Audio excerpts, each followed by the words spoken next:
Okay, so welcome back to another edition of Hack the Planet.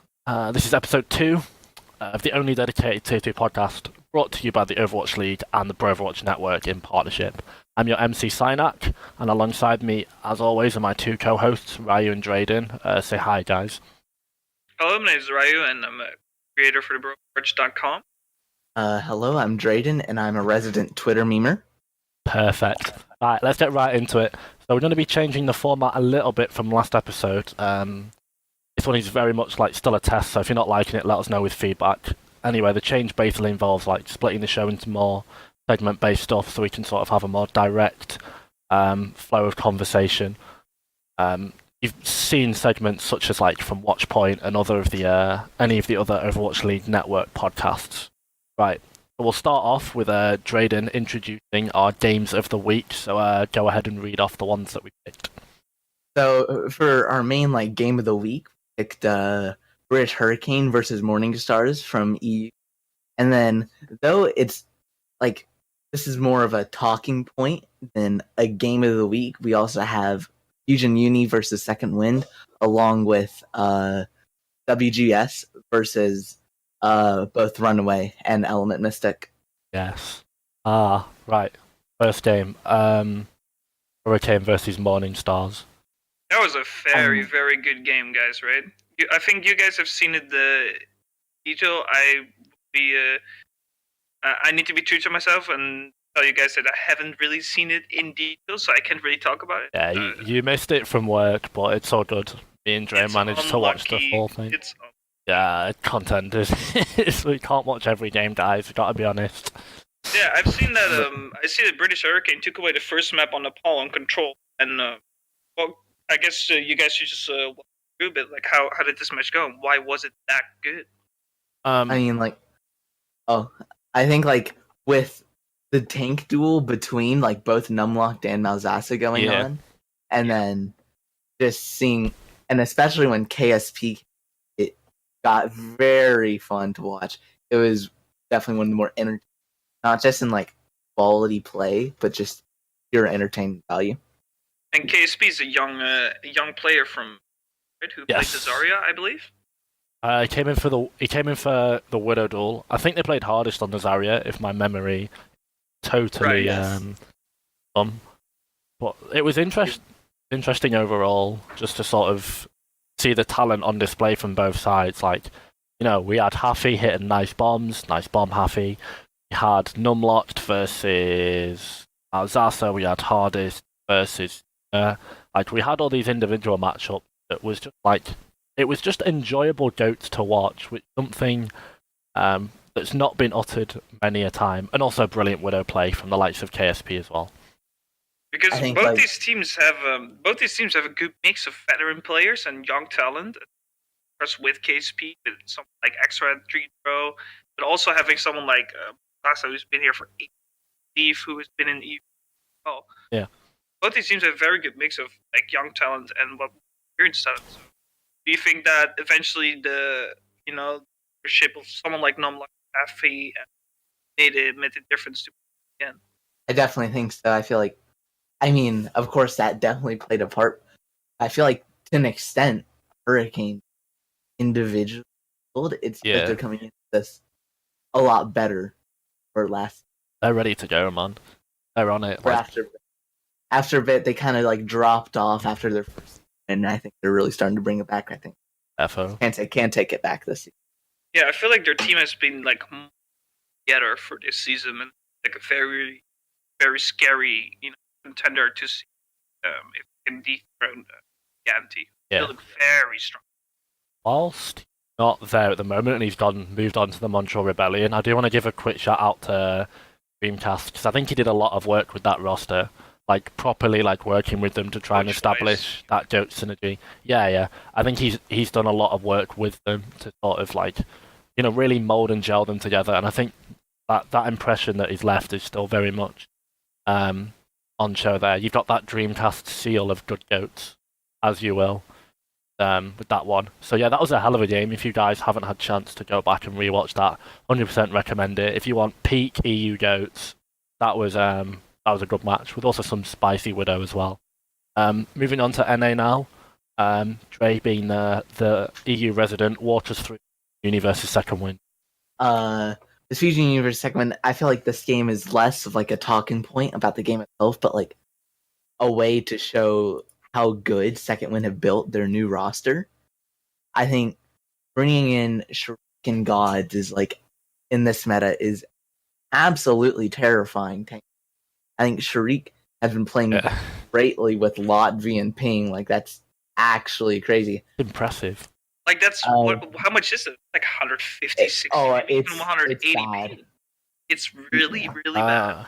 It'll be like min 140 because IQ on NA at like 100 MS, like on East Coast. On the other side of the continent. Exactly. So he's like he's Central Europe. He's like, what is he? Western Europe. Yes, next to Russia. No, it's Eastern. Eastern Europe. Sorry, yeah. Like Central East. Yeah. But like NA doesn't really do the server switches anymore, right? That's why they have NA East and NA West now. So he doesn't have to play any games on NA West, I believe. No, NA East and NA West. It's just a figurative thing. It's like it's two divisions. Yeah, it's only a way to split the division. It's like Atlantic. It's like Atlantic and Pacific. I think we discussed this last week because I was confused about it. But like, if you're playing in NA West, you don't actually play on West Ping. So you're telling me that there are still possibility that he has played some of these maps on NA West Ping. Because they might have swapped to that server. Yeah, maybe. Map. I mean, no matter what, that would give him about 200 ping on main tanking goats. Yeah. And then I mean, their DPS duo DPS duo in Speedily and Ice has been solid, and I'm currently trying to remember who their flex support was. Bird. I think Bird's been solid. He's really young, 15. Like, yeah, both their flex supports I'm not too familiar with. Bird and Reptile. Do they both come from Reptile left. Reptile is going on to other opportunities. Hello, I'm Halo. He's out of retirement? He was retired, Hello, I'm Halo went to like X. Oh, right. I don't know what's happening. But I mean, they both played, I think. And I think, like... Bird on a collegiate team? No, Bird is 50. Can't play in collegiate. I thought I recognized the name from the university team that like Jane coached, like for the Dogmen a while back. They did like Oh, that's not collegiate. That's a Dogmen. That's just open. Yeah, but right? I thought they scrimmed a university team, and Bird was on it. I don't know. Maybe. I might have been confused. That's just bad knowledge from me. But I think like Gods is actually just smurfing hard. Yes. Yes. Like, and even in their like recent game too against it was their game against Uprising Academy. Yeah, because Uprising Academy's roster is no slouch either. No, like it's solid. It's good. Hypno and Pong, their tank line, which is pretty solid. Gods this week as well. They finally brought the last members out to the team house, I believe. I saw that via the Twitter that they've managed to bring out Asking and Klaus. Yeah. I think Askin's been there for a while, but I think they managed to get Klaus out as well as Hypnot as well. I'm guessing Hypnot's like nearby them. Oh yeah, but they managed to get them into the house together, so that would be promising for Boston up. And I think the main point from talk about Second Wind is that even though most of their rosters from last season got picked up or moved on, or whatever happens, this new roster is just as scary as their roster last season. A top contender to, even though they lost home at 5, but which team hasn't 5 to a Fusion franchise team? Well, London, because they 3-0'd them twice in the finals. That's regardless. Okay. All right then. Gotta get it out there, Yeah. Wow. Move that out. London won. Just a reminder that London's still the best team. Anyway, moving on. Yeah. Okay. Sure. Yeah, but not biased at all. Moving on to the next game, WGS versus Runaway. And yes. Like WGS has been coming in. I know I've been They seeing are a lot of high hot right opinions. now. I've been seeing a lot of high opinions on Twitter from Cass has been talking a lot about them. Yeah. And their Sombra goats and their normal goats is definitely like top 2 or 3. It's been clean. It's very good. Yeah. I think like so far they've only played 2 games, but they destroyed Element Mystic. Oh, they slapped them. Yeah, Last season's finalist. Element Mystic is get slapped straight into trials. They actually are. That's so depressing. It's actually depressing. They beat Busan Wave though, so maybe there's hope. But that roster. Gen G, they didn't. Oh, they beat Gen G. Element That Mystic was it. is 0-2. No, Element Mystic is 0-2. 1 map win. Yeah, they've only won one map against Gen G that lost. Which yes. MVP Space has like their new roster of rookies too has been like destroying them. I still need to watch the game far, but like this is not boding well for Element Mystic far. No. It's rough. To think that, let's say about a month or 2 ago, we would have said that Element Mystic had the best flex DPS in the world outside of Overwatch League on their roster. They still do, I think. 2 months later, I mean, if he's that, I mean, he should have an impact on a team that's. Well, no, it's not even that. Like, it just feels like the team as a whole is. Sparkle can do all he wants, but he can't hard carry. I mean, he's probably still on Brick a lot of the time, right? No, he's on. He's on Nazaria. Did they have they put Doha or Hanbin? Doha's basically a Brig one trick in my mind. I feel like he's. No, it was Brig Sombra, but like they play a Hanbin Brig and a Sparkle Zarya, and they tried to play a Doha on the Sombra for something. What is wrong with them? Because their roster hasn't changed at all. They still have the same main deck. They still have the same support duo. They have Sparkle still. They moved CZ over, didn't they, to the Zen role? CZ. They had actually still on DPS. They picked up Undyne, but it's still somehow the best Zen on the team because they subbed him in like at the end. Because I don't know, they just like every Zen they get at this point seems like past Rappel, they're just getting feeders. Like it's just how it is. That's so rough. But still, I feel like their team overall hasn't changed a lot. But how can a team that go from clapping until the finals where they got clapped by Runaway, now going into week 3 of the season being 0-2 and 1-7 in map score? Like that is. I mean, I feel like they just stagnated it. I guess so. But damn. Yeah. Oh. Going back to WGS, guys, because they are on the rise. They are on the rise. Yes. Like, WGS Gargoyle, definitely. I think he's really good Zarya. So far. And Flora's overall has been insane. Yeah. Flora's mini Deeding. Like he is basically it's like a Deeding 2.0.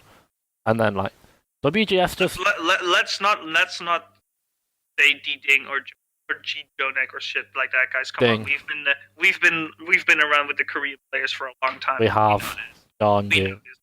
Hey John Yu. John Yu Ding. Jonek. Anyway, it's fine. He's been very good. He has been. I shout out to the tanks from WGS in general, like Karayan. Just as a whole. Flora. No.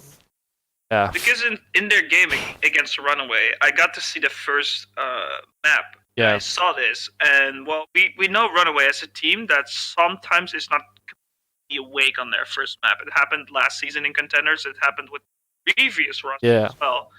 Sometimes they gotta kind of wake up on the control map. But this time it felt different. Like they were losing, but they were losing because the other team was actually like crashing them. Especially on that first point. That was just... After watching it, like, it was legitimately insane. Like I was saying before we came on, and it's still the same, like, watching Super's reaction to Bumper versus Armeng from Overwatch League this week, and him just being like, whoa, this guy's so much better than me. He was just, like, dumbfounded. That was my reaction to watching Karayan just take Mag for an absolute spin on Nepal. Like, he had the guy on skates. It was ridiculous. It was just, like, a joy to watch as a tank lover and just someone that does enjoy watching high-level goats. Like, Dreydan just alphaed him. Like, Yeah. simple bottom line, like, yeah, every single way he was better. It was unbelievable to see Mag just get dominated that hard. Jesus. But it seems like Runaway Atlanta picked himself back up because it didn't really. No, not at all. It Horizon, they hold them as well with a lot of time left. At Watch Point, they closer, but Runaway picked themselves back up. But WGF seems very promising. Yeah. Just like Brian, Gargle, Flora. Floor. Yeah. I think if there's such a thing as a good loss, then I think WGS. I think such a thing as a good loss. I think WGS definitely took that one. Alright, Dre. So what were you thinking about this game then? I mean, like overall, like so both teams, like with WGS versus Element Mystic, I think a lot of it was like the duel, which Sombra could get more value, like, and Doho is getting eviscerated, destroyed, annihilated. Any other type of way you can describe it, Laura put him into the grave. Like, and every time, like, the support on WGS had Doha on lock. Every time he tried to, it would be like a support ult coming out. Then they'd stay up, they'd go in, they'd counter EMP from Flora, and they'd just wipe instantly. Like, they'd wipe Element Mystic. Oh, they would. Yeah, they definitely. So clean. Like, at that point, that's just really good play from the WGS supports, because, like, as a Sombra Goats team, like, you're relying on the EMP to win the fight, and the only way you basically lose fight while committing EMP is with a counter-defensive ult, like, unless something goes horribly wrong and you solo ult, like, the bridge, for example. But, like, yeah, so shout out as much as we were banging on about the 3 tanks, shout out to the supports as well, both the Lucio and the Zen plays from WGS for stepping up and popping off. Like, they look promising at the moment. That's great to see. Next up, yeah. Now moving on to, I think we're doing Where You Stand next, guys. Yeah. For sure. Alright, let me introduce it then. So the idea for this is essentially I'm just going to introduce a topic. It's not really a hot take, but it's just sort of an opening line to a debate. I'm going to go around and essentially see where we stand on it. So, first up, and I'm going to throw it straight over to Ryu for this one to start off, and then we'll go to you next, Ray. Mag is the best main tank in Contenders. Go. I totally agree. I think Mag has shown over the course of last season that he has basically mastered all the heroes he has played on the level that he should be mastering it. Literally no one in Korean Contenders could oppose him. And there's just nothing you can. There are other contenders, especially in EU with Lich and Dasa, that you could say like they could test him. I feel like Mag is so talented. He's just as good on Ride as he is on Monkey, or to call him. Yeah.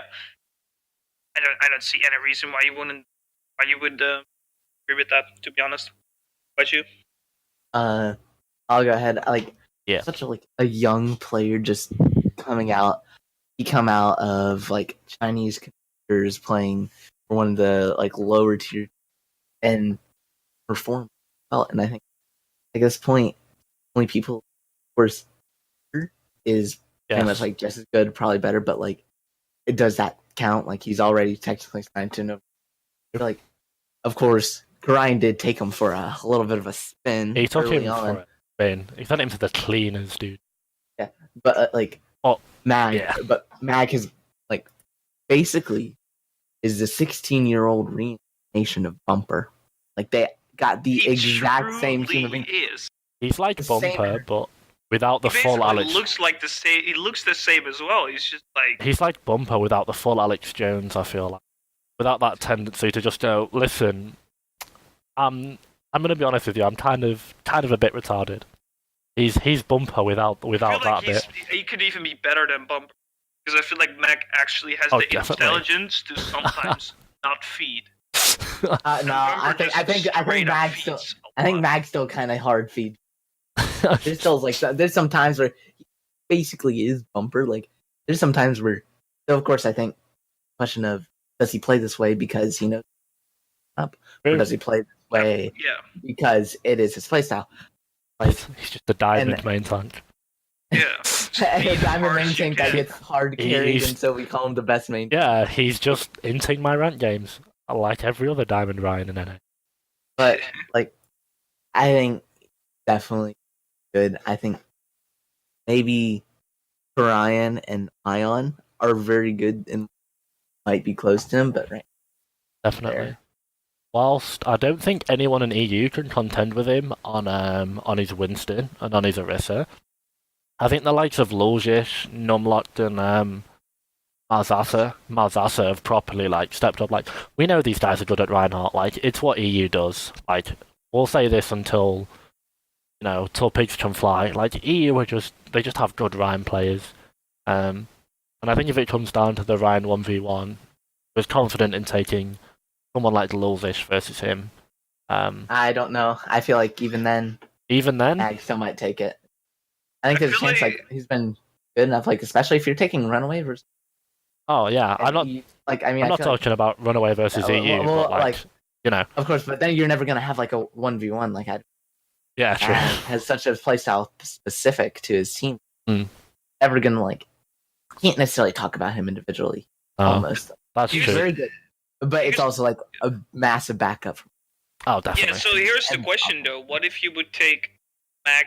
If you, let's say, compare who says the best Reinhardt in E right now? Malzasa? Let's just, let's just say Malzasa or Lulzish. Lulzish, I'd say. Then let's just hypothetically say Lulzish. Yeah. So you put Lulzish and Mac, you take them both out of their teams and put them in new teams. Who would you say have the best playstyle to perform in a new team? Because I would say it's Lulzish. Yeah. I'd agree, yeah. I think Lulzish is the more adaptable player. Exactly. Best. Although saying that, good support players, if you've got good support players, for example, that play aggressively, there's no reason why you can't build around Mag.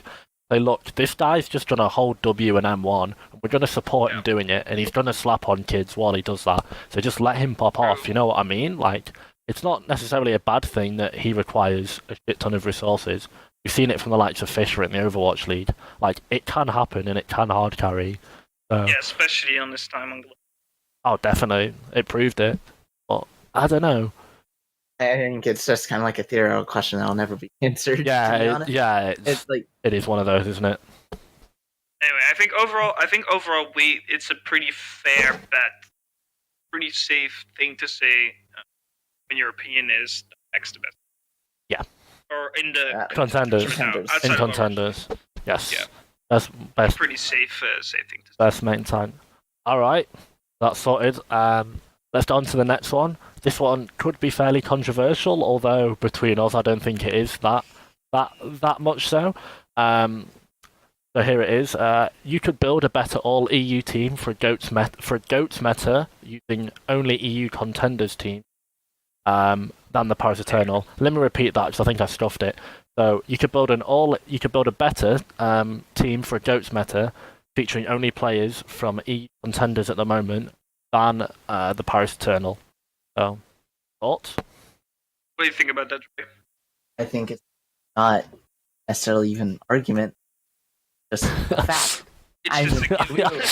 It's not even like an argument because we've heard that Eternal was losing in terms against them. Yeah, this is true. They were I think if you take the game, they just get rolled. I have unfortunately because this Eternal is an Overwatch League and you want them to do well as a EU resident, But I gotta believe it though. Like it's just true. Yeah, the best representation is not here.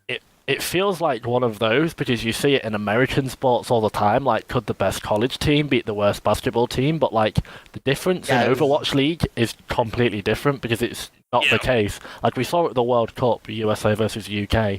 Fair enough, UK had meta advantage, but those were at the time tier 2 players playing against tier 1 players with coaching, and UK were just I think an even better. Like a better example is also like China versus Finland too. Yeah. Like China.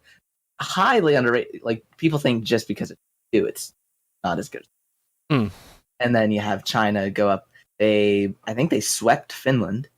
Yep. They went up against Canada. I think Canada they swept Canada as well.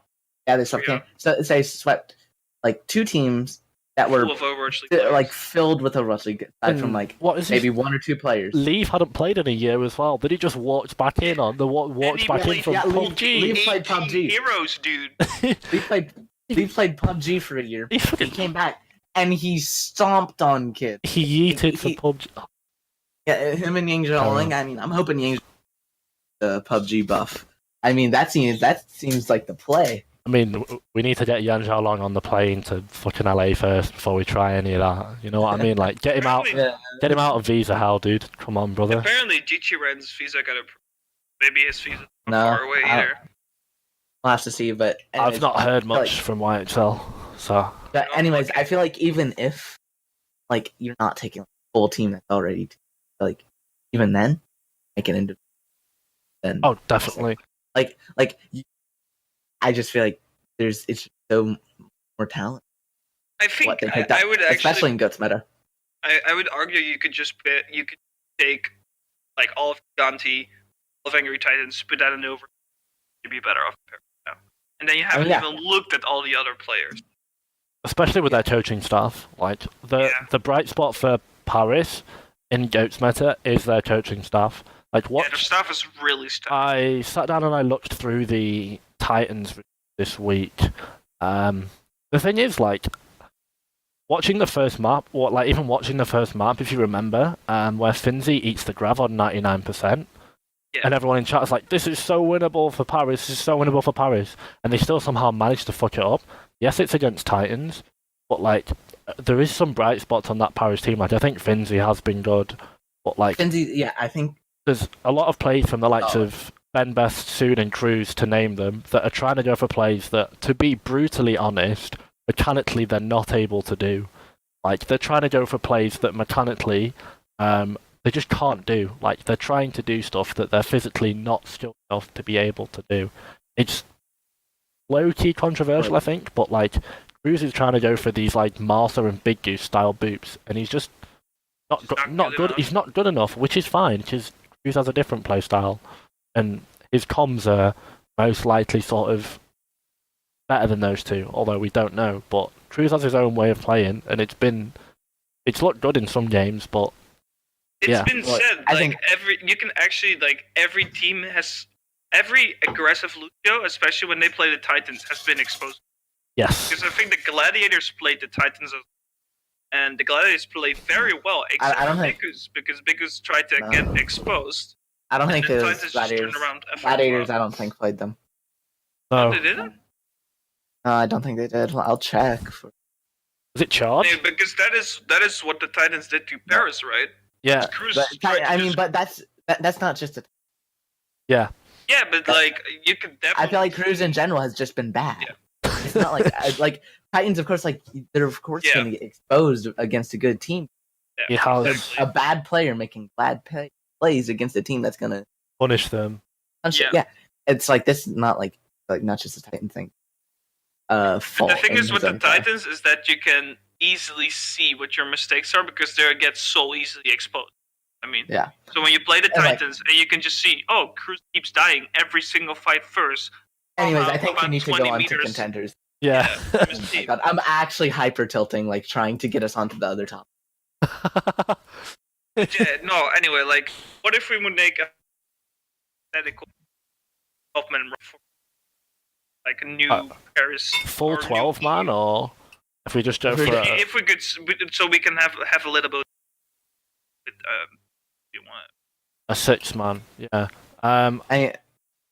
I guess just have everybody go through what 6 man would be. I can go ahead first because I think you've got one in your mind, don't you? Go for it, Dre. Yeah, I do. I think you just. I already said mine. Yeah, I already said Giganti plus the Angry Titan, so you'll be fine.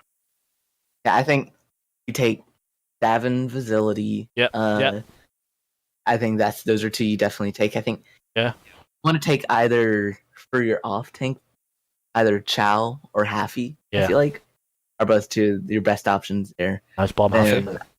Personally, I think go with Lulsish for your main tank, and then on support, probably I'd even just take the Lilbo Dupe. I rate Dreydan though. I think Dreydan has been Dreydan's really not good. of age. Dreydan's 15. Dreydan's like 15, 16. Oh, true, but it's hypothetical. I guess not. But like, well, it can't be hypothetical. Yeah, X-Ras is He's popping up. Oh, he's on 19. a regular. I think in comparison to other EUs and like I think Hip is probably better than XRF. Yeah, Hip is actually I feel like pretty good. But the thing is, Hip is good, but that's it. Can pop off, but like the European version of yeah, just for spot. He just clicks heads. Like, anyways, like on the topic. What would your team be for one's not made theirs yet? I already told mine. So what? Tough one. Let me run through it real quick. I think I agree. Lulshish main tank. I think definitely the one you're going for. I think Happy Cool on off tank. I think DPS. I'm gonna ditch Davin and go for hardest on the Zarya because if it's a jokes meta. Why would you take Davin in? No, I said I'd take hardest over Davin. That's what I'm saying. Well, I mean, I was talking like I was trying to make mine as many metas as you could do. Oh right, but the question was just for purely goats meta. Oh, just for goats, yeah. Yeah. So that's my logic. In any other meta, give me Davin any day of the fucking week. But just for goats, I think hardest because we've seen how good his Zarya is. We know how good it is. I think it's top 2, if not the best in EU right now. On the off DPS, or projectile DPS, which is basically the bridge, not too sure because I think a lot of the bridge is similar. I think I'd just take someone solid, so like Visibility, for example, or why is Urki? That's it. Plays for Angry Titans. That plays bridge for Angry Titans. I think Angry Titans have been solid goats play, and you have to have a good bridge solid goats. So for supports, no bias. I'm going for Fat and AFox. AFox? Yeah, no bias. Fat. Yeah, both Portuguese. AFox is the support for Angry Titans. Academy, right? Angry Titans, yeah. Oh no, I thought he was on Eternal Academy. That's Eternal Academy is that's Astoft. That's oh yeah, Astoft is being support Tri-Spear. That's Astoft, yeah. No, I was just being biased because Portuguese backline. Would we even say that right now, Eternal Academy has a better starting six? No. Eternal Academy is reaching. No. Oh, that's reaching too far. Eternal Academy. It's Xiao. Xiao is good. It's Xiao, Kenzie, and super hard carry. Yeah, would we say that parts of the Eternal Academy would upgrade to Parrots? I think yes. Pluke would upgrade. Maybe, and then I think. But Pluke is the main tank, right? Isn't he? Yeah, he is. Pluke is the main tank. Yeah. Good. I think if you put Kenzie and Chao, upgrade them to the main roster, you will have a better Zarya. Sadly, like Finzi has been good, but like you could move Finzi over to the DPS spot. To be fair, you could have Finzi on Zarya and yeah, true. Yeah, and do him on his DPS. I think that's what Pyros are missing. Obviously, we're staying on the topic of Overwatch Contenders, but I feel like it's not a bad thing because they have like Nico who can play Diva to a decent standard. Like it's not brilliant, but when you have a Zarya that good in a goats meta, you need to play around him. Yeah. And you think that Paris should be using Nico the way Shanghai are using, and then have Finzi on the Zarya? I think they should be using him the same way that he did on Eagle Gaming, playing the Diva. Right. Yeah. Right. I think so too. Or like Danye, probably. Yeah, Danye Bridge probably, or maybe soon for communication. But I don't know. Maybe Danye is really good too. Like I don't know why he's not being played.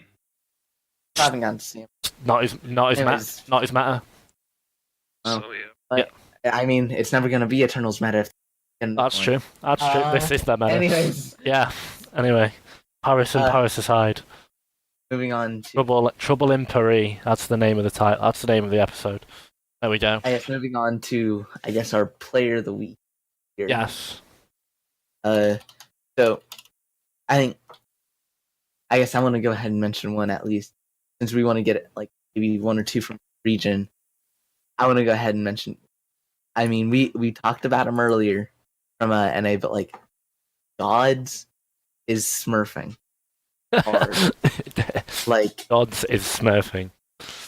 Like he is like with second win, they were holding their own against someone who's still favorite entire season, taking them to map 5, and Gods is a big part of that. I think he was a huge part in like taking down Uprising Academy. Definitely. And I feel like during the game against Uprising Academy, had asking on the lot. Asking when he was on Zarya just could not. Like, I think Gods ate. I can't even remember how many grabs he ate. Actually, disgusting. It gets to a point where, like, you can see it after watching the game progress. Like, Asking was, excuse me, Asking was legitimately, like, checking and double checking to make sure that Gods wasn't around with DM before you grab. And, like, that's just a sign of a good diva in Goats in my mind, where you don't even have to be in the phase holding DM, but the threat of that E is so strong that you're physically making the Zarya take an extra second or two, rather than just hitting the perfect grab when they see it, if you know what I mean. Like, rather than just going for it straight, like, the presence of the diva alone and the threat of the diva going for DM is enough to make the Zarya try and use grab at an off angle, for example. That's maybe not the best. I think Gods has been really good with his grab eats, diva bombs, just been solid in Goats overall. Like, Gods is a good diva, we know this. And moving on, do we want to pick one from Europe? Yep. I'm gonna go for I'll go for another diva. I think someone that's flown ridiculously under the radar, and I think time people finally start talking about him. And if we're gonna have to start the hype train on this show, it's gonna happen, and his name is Hafikul. Like, we know how good Hafikul is. Like, Hafikul's been great for a while now. He was good in Season 1, solid in Season 2. In fact, I think British Hurricane looked so much better when they had him in the lineup, as opposed to when they had him out. He's widened his hero pool a bit. He's shown that he can play more than just Diva. He can play Pharah, he can play Zarya, he can play all of the likes. Like, he's no longer, or to be fair. I feel like he's usually been able to do that, though. Yeah. Like, it's not like proving himself about his flexibility, but proving just skill overall. Yeah, definitely. Like, Huffy hits big bombs. Nice bomb, Huffy. Yeah, what can I say? Like, he's been really consistent, and he's been a consistent bright spot for the Hurricane. Like, I feel like he's always been at minimum like a 7 out of 10 across, and in like clutch moments, he was really good against Morning Stars this week. Like, he was really good. I just feel like that's the best thing about him. Like, not flexibility. That you just can always count on this guy. Yeah. Just get a 7.5 out of 10 every. That's all you need. That's all you need from your diva. Yeah, exactly. He's like your silent player, you know, like the Fury for London Spitfire. Guy you know who's gonna show up, and that's just all you need. And I feel like, and I think you're totally not as flashy as Fury, but definitely in that same sort of gets his head down and grinds to get the job done.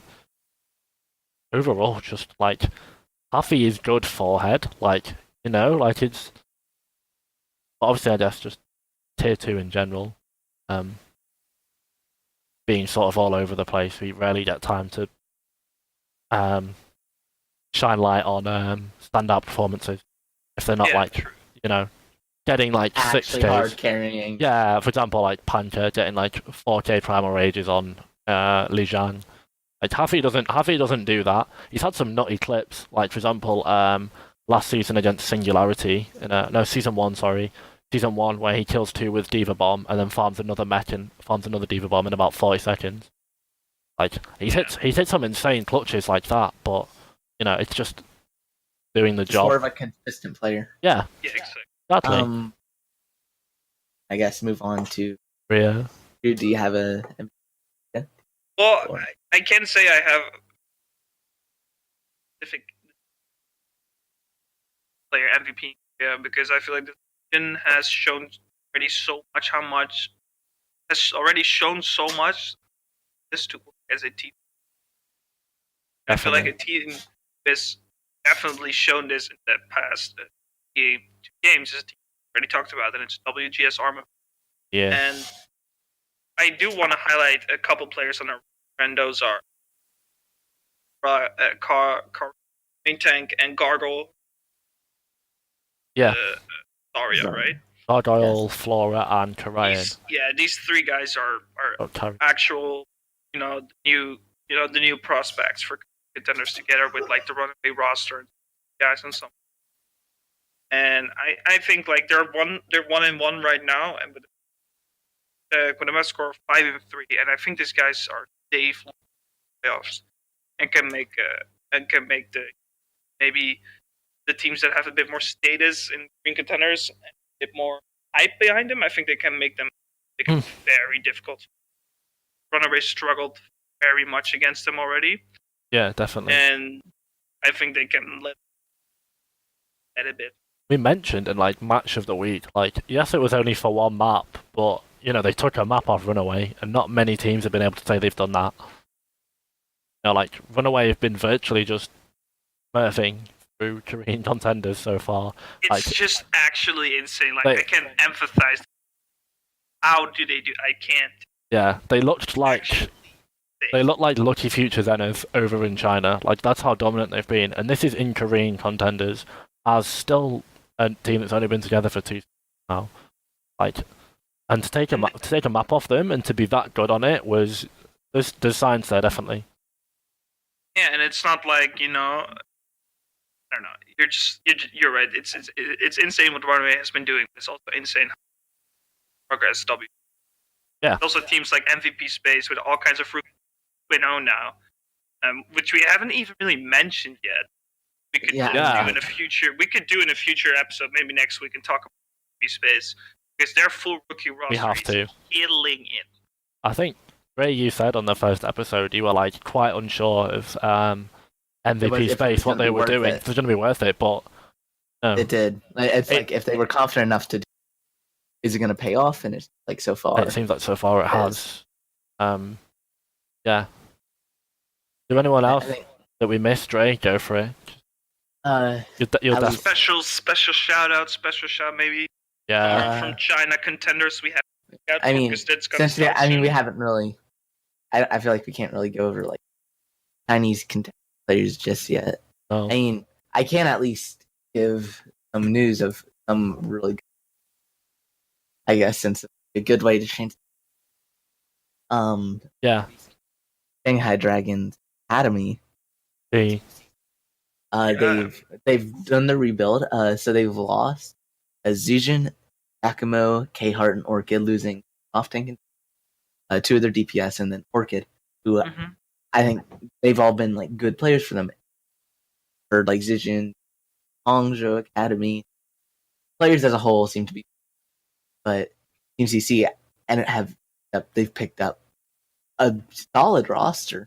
Yeah, they announced their new roster like a couple days ago. Right? Yeah, and so they still have IEQ up on theirs. Yeah, and so for their main, I think it's Fallen. I think is and then Gaga. But yeah, I don't know. Their main tank position isn't as impressive to me. How South, but they have VK, who is part of the Pacific champion, Hong Kong Attitude, coming out of there. Yeah. He's Korea. Oh, slouch. And they have Jason, now renamed to JWJ. Flex defensive flag gaming, who is insane. I think he's very good. Is he underage? The flex DPS, right? No, I think he's like very good Pharah. Very good. Maybe a mid-season I'll pick up then if he's not underage. I mean, it depends. I don't know if like Chengdu would need him or like any. True, they have Jinmu. Yeah, Jinmu is very good for them. Jinmu just needs a brain. Yeah, true. Then they picked up Mango Jai also from Hong Kong Attitude. Did he rename himself? No, Mango Jai. Just Mango. No, he's still Mango Jai. That's just people shortening him. I guess so. And I mean, those pickups are very good. And that's not to mention the new coach of the guy that we've been complimenting the entire episode. Butuk from WGS Armament. They picked up their coach. Yeah, and I think that's definitely the best pickup out of all of these. It's insane. They're really setting. Yeah, so you can see, because Team CC, they've been kind of, rolling through China contenders the past year, not doing great, not really slouching about either. I mean, they've been good, but they've been top 4, but they're not like T1W, Lucky Future Zenith. They could never beat the level. They could never beat the absolute elites in China. I felt like, but this year they're still gonna be. I think they'll be top 4. Yeah. Whether or not they'll be able to really do they have something potential, you think? I think they can go to finals, but I think with the rumored roster of the now announced Billy Gaming, Hangzhou, and T1W still being T1W, and then Guangzhou Academy too. I feel like they'll be top 4 once again, but they're still going to be very impressive. China as a whole are going to be very. Yeah, Chinese contenders is good. I'm going to look forward to being Chinese, because I always look forward to Chinese Overwatch. The region is just so entertaining, so interesting. They play some weird shit in China. They always do. Yeah, and the players are individually good. They're just really, really good. And I'm looking forward to this new season, as well as because there's still 12 teams there on the. Yeah. This is gonna be great. They kept the size now. Anyway, I think we've covered everything we did for tonight. Guys. I think so. Yeah. I mean, unless we've discussed everything, we've done shout outs. I guess we could maybe do a quick talk about who we think from contenders we're most likely to see on the Overwatch stage soon. We sort of discussed I feel like that's So, because of course we haven't really talked about the SA region and Australian region, because Australia has also they've already been going for a couple as well. Yeah. And I don't know if you guys have seen that, but some teams actually look pretty good. I mean, I tried to follow it during playoffs towards the end, but I'm not very good at it. It's difficult because time zones, and also with the vast amount of contenders, we're watching four of the major. We're watching EU, both NA, Korea, and China. Getting the other ones in there is difficult. Maybe I feel like it will get a major boost though when the lines eventually come around the corner. We're gonna go. The gauntlet's gonna be really exciting. The gauntlet, but also the Pacific and the Atlantic Challenge. We're gonna go see SA teams on LAN, Siarnaq teams, and Chinese teams on LAN. Really amazing, I would say. I can't wait. So yeah, truly. That basically concludes it for us, guys. One last time before we sign off, quick roundup of our plays of the week. So we almost give you all ones to watch for going into next week. So from NA, we had Gods. From EU, we had Happy Cool. From Korea, we had the entirety of WGS. And then from the whole team new. Yeah. And from China is just I feel like I am just the whole region. Yeah. I think right now keep an eye on the academy. Yeah. Keep an eye on Guangzhou Academy. I think Guangzhou Academy definitely. Guangzhou is going to announce their roster. I think they're announcing it. Yeah, pretty much. That's pretty interesting. Keep your eyes on the Guangzhou Academy. We'll tweet about that when it goes live as soon as. Okay, so thanks guys for coming out. I've been your host, Siarnaq. Thanks for coming out. Basically, bit late on the recording, obviously, because of scheduling issues. I've been quite ill, so it was it wasn't sensible to record on the Sunday night. But we're here done. Hopefully, get this out by the end of the week, heading in week 3, I think. Yeah. Or depending on the region. Yeah, week 3 or week 4, maybe even week 1 for China. It's going to be interesting. Yeah, definitely. Okay.